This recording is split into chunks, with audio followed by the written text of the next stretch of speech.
Do you look for good takeaways in life? I always do. I'm in Columbia, South Carolina, and learned that Woodrow Wilson, the nation's 28th president, had his childhood home right here in South Carolina. And as you could tell, I'm standing right in front of it. Here are some of the great and good takeaways that I came home with. First of all, Woodrow Wilson was here in South Carolina because his dad was working at the local theological seminary as a professor, and he also was pastoring a church. So I hear in that a man who was brought up with some Christian principles and a thought for other people. Now, I don't know how much you know about Woodrow Wilson, but he was more than just the president.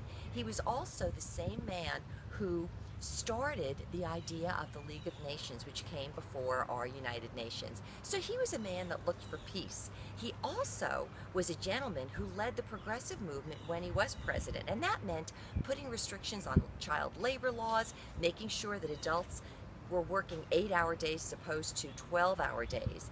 Those were some really good takeaways. Now, sometimes in life, we could also see things in anybody's life that aren't always the great takeaways.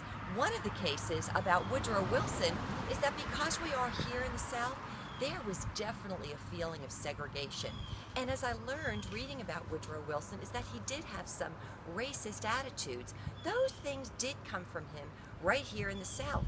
And yet, we could decide when we look at someone to see only what we don't like, or we could look at a person and take away from them all the things that we do like and the things that are of a higher order. So wherever you are today, think about what are good takeaways. It could be from your childhood background, it could be from work environments, it could be from people you've met along the way.